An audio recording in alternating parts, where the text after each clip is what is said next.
it's Cora Louise and welcome back to day 4 of Creature Week. I had to think for a second then. Today's prompt is clouds, and as you know, I already videoed this yesterday because I got the wrong prompt.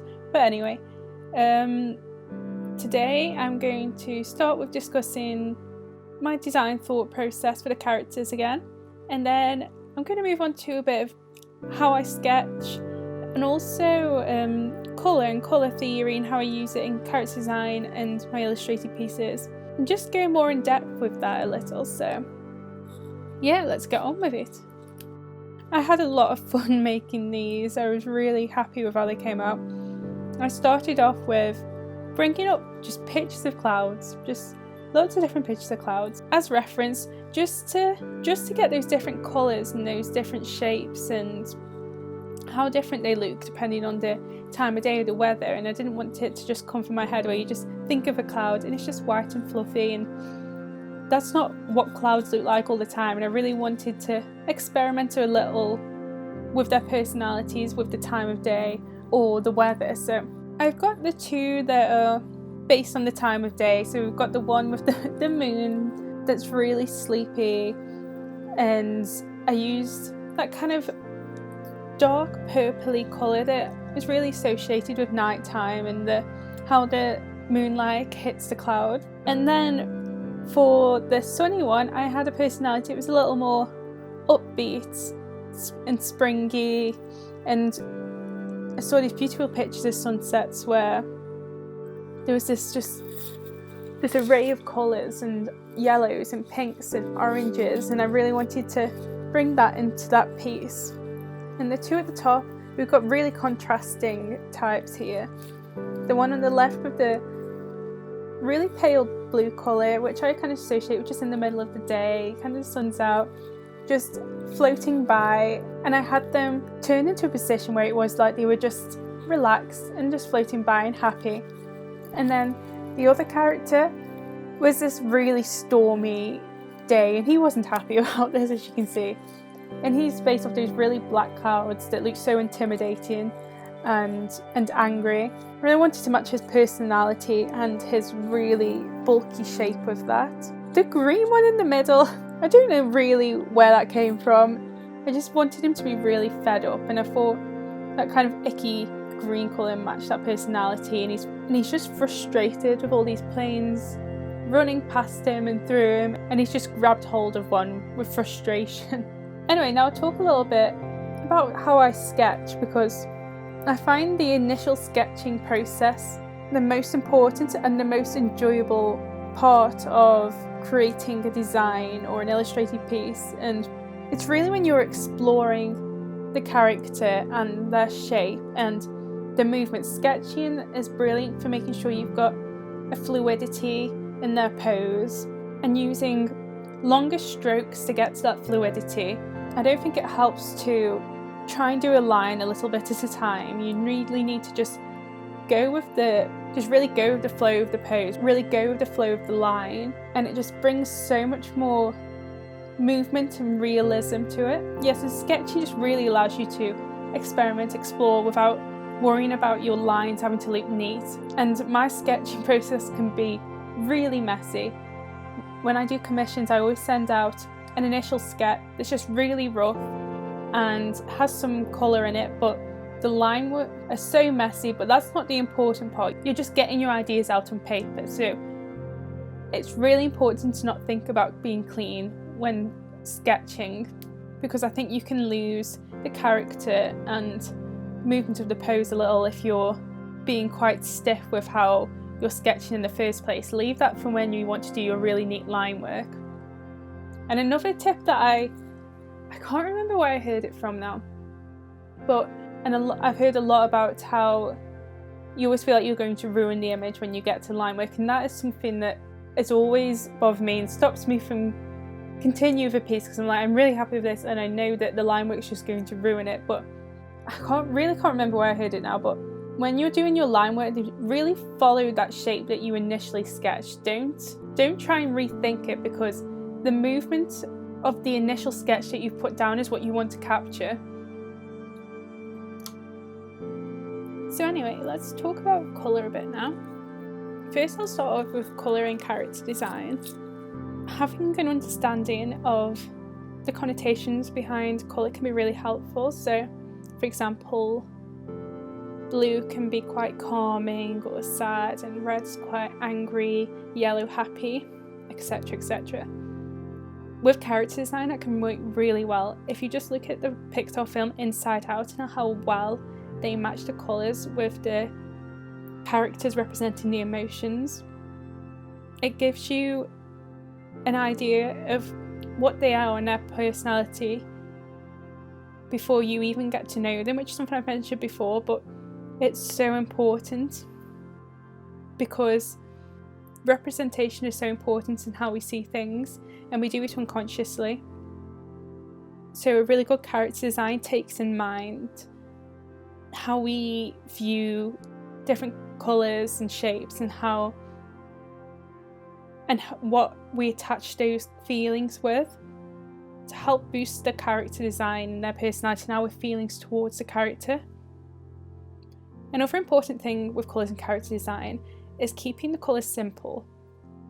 A really simple colour palette can work better visually than having a lot of multiple colours that are too busy for the eye and hard to remember. If you just think of animated characters like Mickey Mouse, which is so simple, it's just like the red, white and black, and just from the silhouette or those colours you know who it is.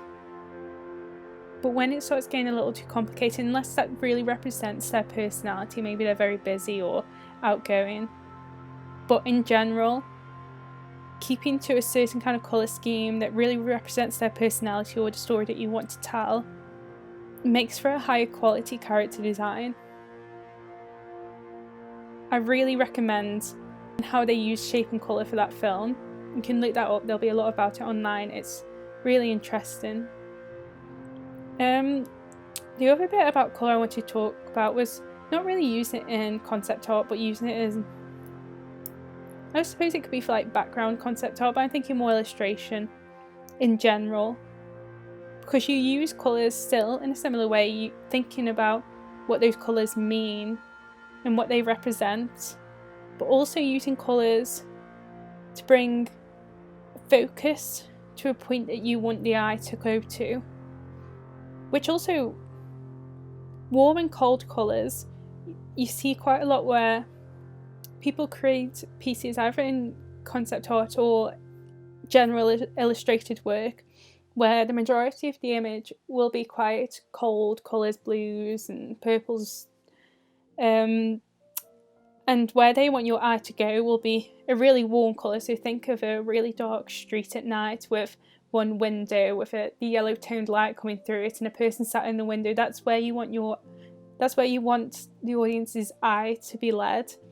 And for some reason our eyes are led towards these brighter, warmer colours, especially when it's the only kind of point of that colour around. How I use colours is in a similar way.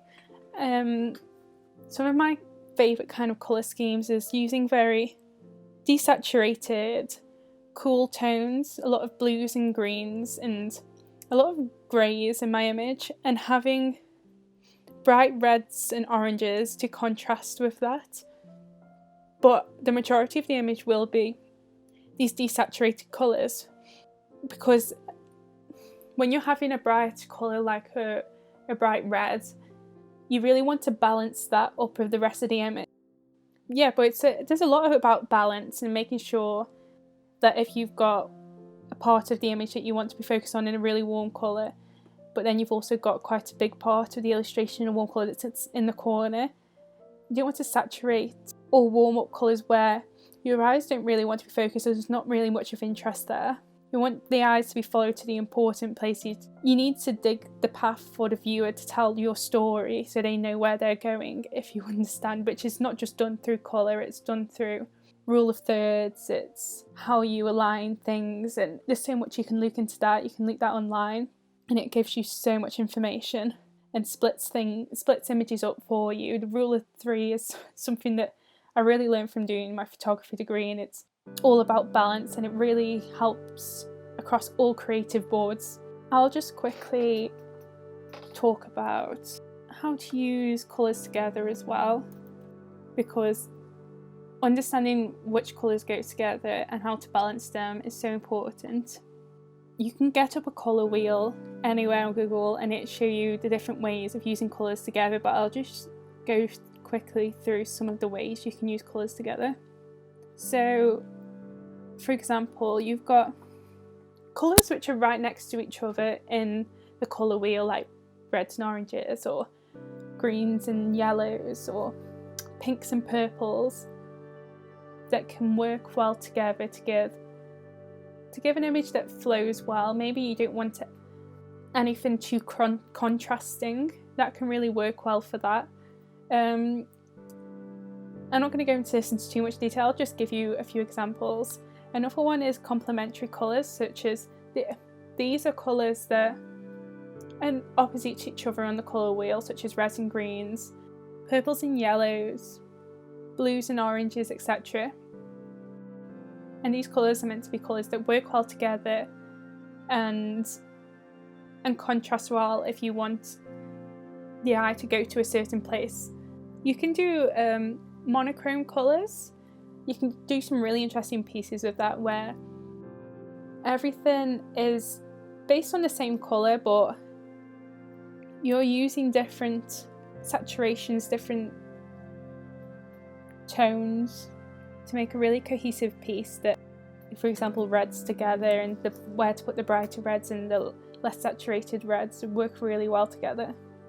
For my work, I quite like complementary colours like reds and greens, but slightly off. So for example, I love reds and kind of blues that are more on the green side, so it's not exactly what you expect. I think that works better together for me. That's how I like to use the colour wheel quite a lot. So if you look at the colour wheel and you do the complementary colours, so that's the colours opposite each other, and kind of go one to the side and kind of mess around with it like that. That's something that I like to work with, and is what I base a lot of my colour work on. So yeah, you can find out much more about this on the internet. Hopefully I'll give you a bit of an insight into colour theory. It was just a small part of a lot of interesting information about colour theory, so if you want you can really go and delve into that a little more in the internet. But thank you so much for watching this video. Hopefully it's been a little helpful. I know I've not gone in depth too much, but it's just some of the things that I use when I'm illustrating. Thank you so much for watching. The sticker packs that you can see right now on the screen you can buy from my Etsy store, linked down below. Yes, thank you, and I'll see you tomorrow. Bye!